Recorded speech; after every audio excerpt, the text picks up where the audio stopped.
부활절을 맞이해서 이 부활절 예배에 참석하신 여러분들은 참 대단하신 분이시라고 생각이 됩니다. 여러분들 모두가 다 부활을 믿고 이 자리에 오신 줄로 믿습니다. 혹시 아직까지 나는 부활이 좀 잘 안 믿어져 하는 그런 분들이 있을 수가 있는데요, 그래도 잘 오셨습니다. 우리 기독교에서 가장 중요한 절기는 부활절입니다. 기독교의 최대의 절기인 부활절에 그래도 내가 이 기쁨을 나누어야지, 부활을 축하해야 줘야지, 그런 마음으로 이제 오셨을 것이기 때문에 아주 잘 오셨다는 그런 뜻입니다. 우리 기독교는 진리의 종교입니다. 기독교는 두 가지 아주 중요한 진리가 있는데요, 첫째는 성탄의 진리, 둘째는 부활의 진리입니다. 우리가 성탄은 다 알고 있고 부활도 다 알고 있습니다. 그러나 내용은 알지만은 그 내용을 믿는다고 하는 것은 또 쉽지 않습니다. 성탄의 진리라고 하는 것은 하나님의 아들이 인간의 몸을 입고 처녀인 마리아에게서 탄생했다는 진리입니다. 이런 일은 세상에 없었습니다. 그리고 사람들은 있을 수 없는 일이라고 잘 믿지 않습니다. 부활의 진리도 마찬가지입니다. 사람이 십자가에 달려 죽었는데 3일 만에 다시 살아나셨다 하니 사람들이 도무지 그런 일을 본 적이 없기 때문에 믿지를 못하겠다고 합니다.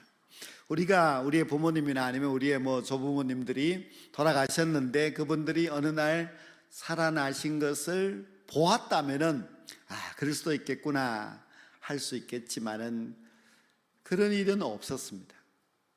한 번도 이 세상에 그런 일이 없었기 때문에 예수님이 다시 살아나셨다고 하는 그 말을 들을 때 사람들은 잘 믿어지지 않습니다.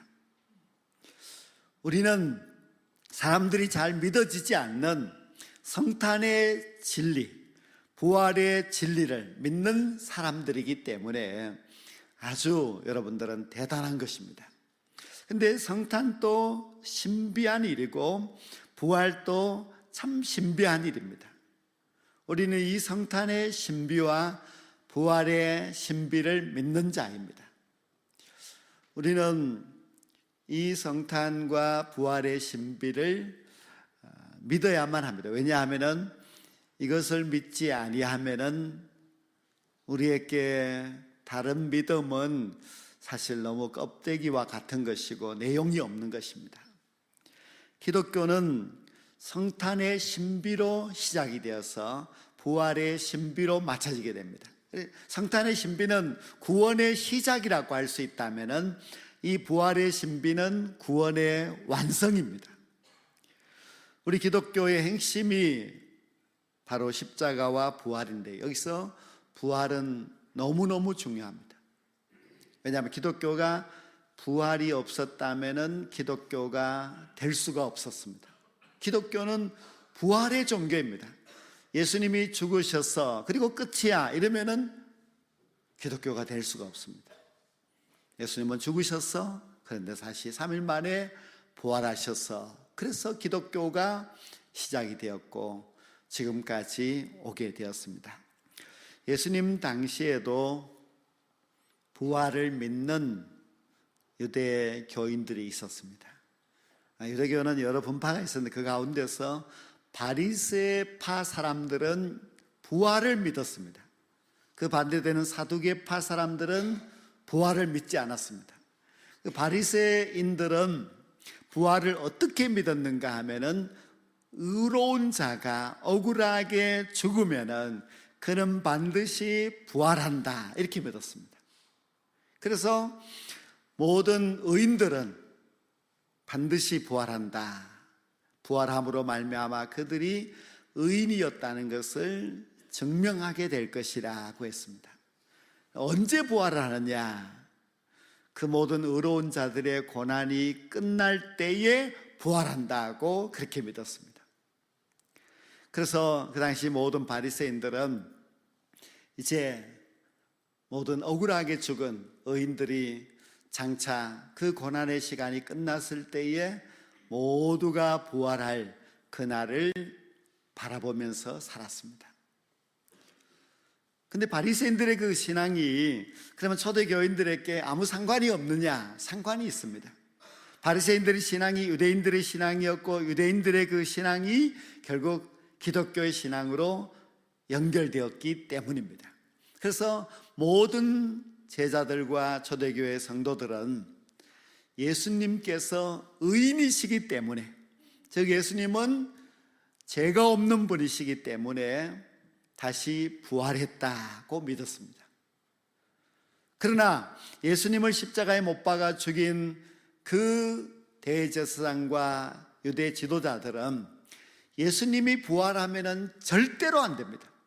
그러면 자기들이 죄인이고 예수님이 의인이 되기 때문에 예수님의 부활을 믿지 않았을 뿐만 아니라 혹시 예수님의 시체를 제자들이 훔쳐가 놓고 부활했다고 말할까봐 무덤을 군병들로 하여금 지키게 하였습니다. 그래서 모든 초대교회 성도들은 예수님께서 부활하신 것은 예수님의 의인이기 때문이며 예수님이 부활하심으로 말미암아 예수님께서 승리하셨다 그렇게 믿었고, 그리고 그것이 사실이었습니다. 예수님이 부활이 사실이었습니다. 예수님의 부활을 본 기독교인들만 그것을 사실로 받은 것이 아니라 그 2000년 전 그 역사가들의 기록도 있습니다. 그 믿지 않는 역사가들이죠. 그들도 역시 예수님의 부활에 대하여서 기록하고 있습니다. 그런데 이제 유대 종교 지도자들은 예수님의 부활을 그들도 알고 있고 또 본 사람들이 있기 때문에 그들은 예수님의 제자들을 향하여서 부활은 거짓말이야, 너희들이 거짓말을 하는구나 이렇게 말하지는 않습니다. 모든 그 당시 유대 종교 지도자들은 제자들을 향하여서 부활을 말하지 말라, 부활을 전하지 말라 이렇게 했습니다. 있는 것은 사실인데 그런데 그것을 말하면 골치 아프니까 말을 못하게 했을 뿐입니다. 예수님의 부활은 그 당시 분명한 사실이었고, 그리고 500명이 넘는 사람들이 부활의 예수님을 보았기 때문에 그 사실에 대해서 유대 지도자들도 거부할 수 없는 사실이었습니다.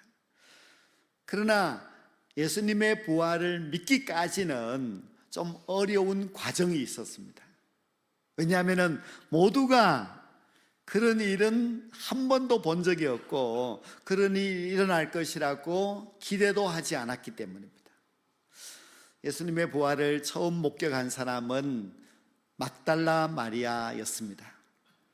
그가 무덤에 갔다가 부활하신 예수님을 만나고 사람들에게 가서 예수님이 부활하셨습니다 전하였을 때에 오늘 이 본문 11절 말씀에 보면 그들이 듣고도 믿지 않았다고 했습니다.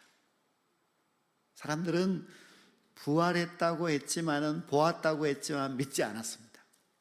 그리고 두 제자가 시골로, 즉 엠마오로 가다가 부활하신 예수님을 만났습니다. 다시 돌아와서 제자들에게 우리가, 이 두 사람이죠, 부활하신 예수님을 만났다 했지만은 역시 오늘 이 말씀에 보면은 그들도 믿지 않았다고 13절에 말씀하고 있습니다. 믿지 않습니다. 사람들이 그렇게 쉽게 부활을 믿는 것은 아닙니다. 그런데 오늘 이 본문 말씀을 가만히 보면은 첫째, 부활하신 예수님을 직접 만났던 막달라 마리아가 부활을 믿었다는 말씀도 없습니다. 그리고 엠마오로 가던 두 제자도 부활의 예수님을 만나고 나서 그들이 믿고 증거했다 이렇게 기록하고 있지 않습니다. 참 마가는 이 말씀을 기록하면서 믿었다고 하는 그 사실을 너무 신중하게 도무지 표현을 하지 않습니다. 믿고 전했다고 해도 될 것 같은데 그렇게 표현하지 않습니다. 우리가 마가에게는 이렇게 기록한 것에 의도가 있다는 것을 알아야만 합니다. 우리는 믿음을 쉽게 말을 합니다. 저 사람은 믿음이 있어, 나는 믿는 사람이야, 그렇게 표현을 합니다. 그러나 초대교회에서는 믿음을 쉽게 표현하지 않습니다. 초대교회는 믿는다고 하는 것은 곧 박해의 시작이었고, 믿는다고 하는 것은 천국에 들어가는 그런 확실한 증거였습니다. 우리는 믿는다고 하면서도 아이고 천국에 들어가겠나 이렇게 의심했지만은, 그러나 초대교회는 내가 믿습니다 하는 그 자체는 이제 잡혀가고 옥에 갇히고 박해를 받고 순교도 할 수 있고, 그러나 천국에 갈 수 있다, 그 확신이 있어야 믿는다고 말할 수 있고 믿는다고 표현할 수가 있습니다. 그러니 우리가 좀 이 믿는다고 하는 것에 대해서 좀 더 우리 자신을 돌아보고 신중하게 생각을 해야만 합니다. 마가는 또 다른 의도가 있었는데요, 그들이 믿었다고 말하지 않고 또 이야기를 듣고도 믿지 않았다고 이 표현하는 것은 부활이 그렇게 쉽게 믿어지는 사실이 아니라는 것을 기록하고 있습니다. 그 당시에 제자들이나 그 당시에 예수님을 따르는 사람들이 보기도 하였고 듣기도 하였지만은 그렇게 쉽게 믿어지지는 못했다는 것을 오늘 이 말씀을 통해서 가르쳐주고 있습니다. 부활이라고 하는 것은 인간의 이성으로 쉽게 받아들여지는 게 아니라 하늘의 역사로 부활이 믿어진다고 할 수 있습니다.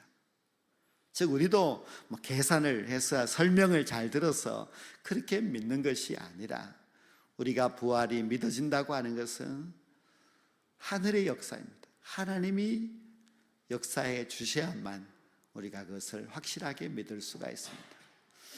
마가는 마가복음 16장 14절에서 부활의 사건에 대해서 결론을 제시하고 있습니다. 11 제자가 음식을 먹고 있을 때에 예수님이 나타나셨습니다. 예수님은 제자들을 향하여서 믿음이 없다고 꾸짖으셨습니다. 왜 꾸짖으셨는가 하면은 살아난 주님을 목격하고 전하는데도 불구하고 왜 믿지 않느냐는 그런 이야기입니다. 즉 예수님은 부활한 예수님을 본 사람이나 그 본 사람들이 전해주는 그 말이나 그것이 똑같다는 것입니다. 그러니 본 사람이 전해준 그 말도 믿는 자가 되어야 한다는 그런 뜻입니다.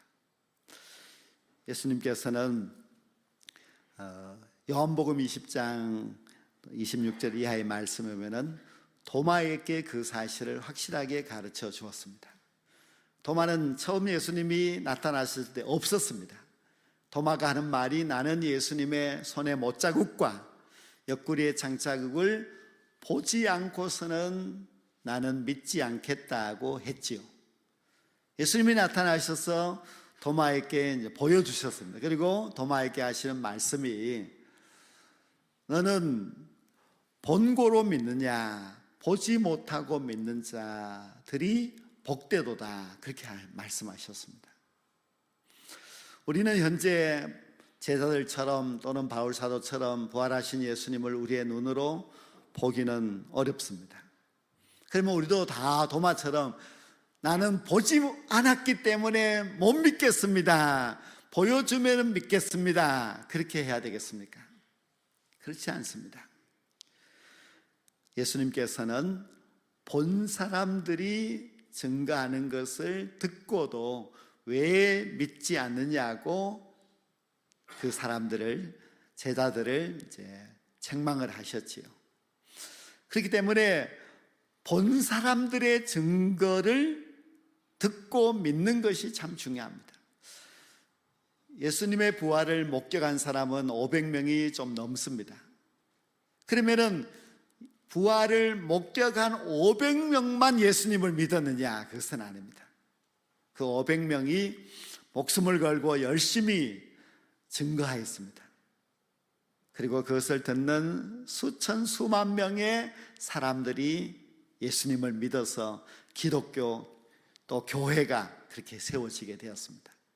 저 멀리 아프리카, 아시아에 있는 사람들이 부활한 예수님을 못 보았지만은 그들은 부활의 증인들이 전하여 준 그 말씀을 듣고 믿는 자가 되었어. 그래서 기독교가 든든하게 세워지게 된 것입니다. 우리는 기독교에 있어서 부활신앙이 너무너무 중요하다는 것을 잘 알고 있습니다. 우리가 부활신앙이 너무나 중요하다는 것을 성경을 통해서 알 수 있는데요, 사복음서의 예수님의 제자들은 너무 실망스럽습니다. 제자라고 하면서 3년 동안 예수님을 따랐다고 하면서 말하는 것도 믿음 없는 말을 하고 행동하는 것도 너무 엉터리의 행동을 합니다. 예수님이 잡히실 때 뿔뿔이 도망쳐가 버려서 자기들만 살겠다고, 수제자인 베드로는 예수님을 모른다고 부인까지 했습니다. 예수님이 십자가에 달리실 때에 제자들은 어디에 숨어 있는지 나타나지 않고 예수님의 시신을 장사 지낼 때도 나타나지 않습니다. 너무 겁쟁이, 너무 믿음 없고 자기들밖에 모르는 그런 제자들이 사도행전에 가면은 확 바뀝니다. 사도행전의 제자들은 전혀 딴 사람입니다. 이들이 어떻게 이렇게 딴 사람이 되었는지 그 이유를 들여다보면은 부활 사건입니다. 사도행전에는 제자들이 그 두려운 예루살렘 거리에 나아가서 전도도 합니다. 교회도 세우고 모이기를 힘쓰고, 또 그들이 박해를 받으면서도 끝까지 예수님을 증거합니다.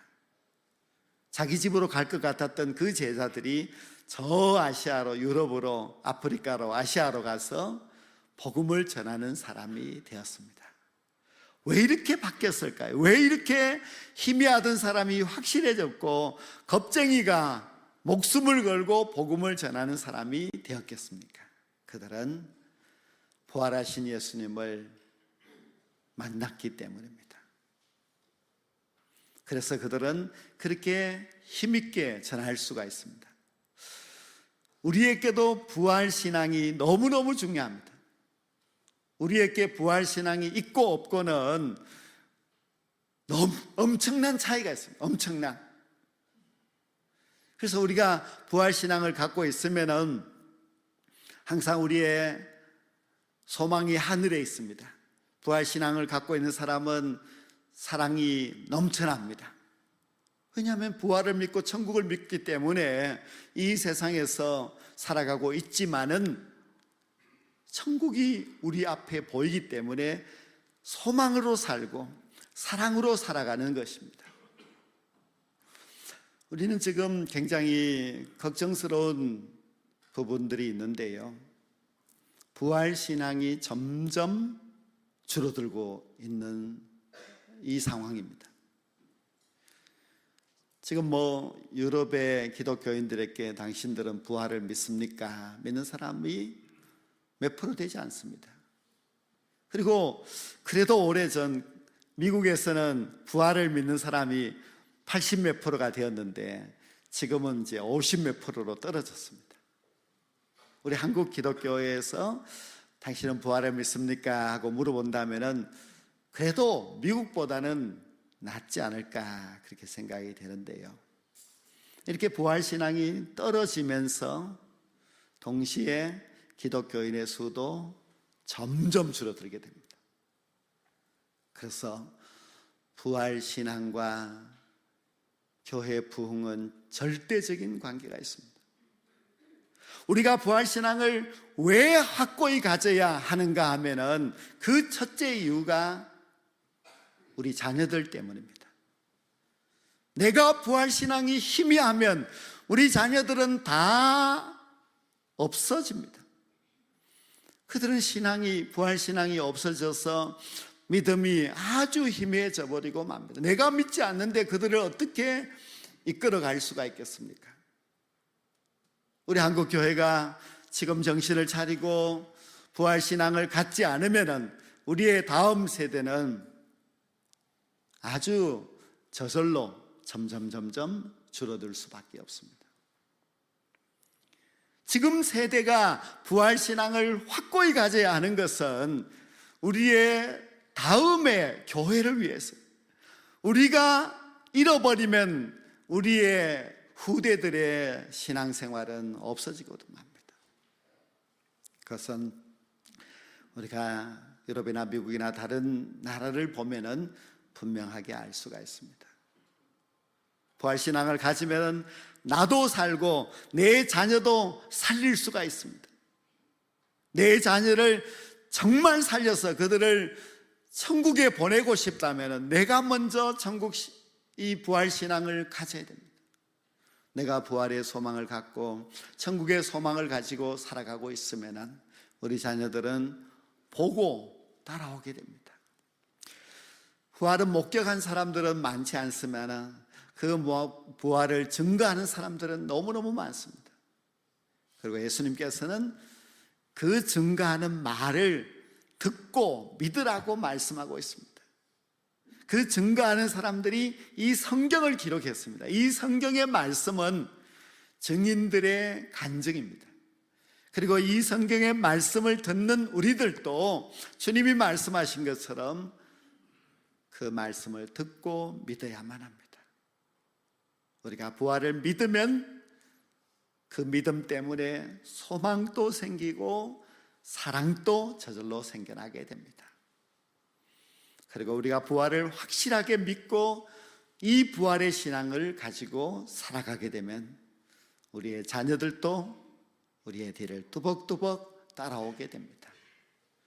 내 부활의 신앙이 곧 우리 교회를 살리는 것이고 한국교회를 살리는 것이라는 것을 분명하게 깨닫고 우리는 부활신앙을 가져야만 합니다. 우리가 봐야 믿는 것이 아니고 보지 않고서도 증인들의 증거를 통해서 믿는 것이 더 복된 일입니다.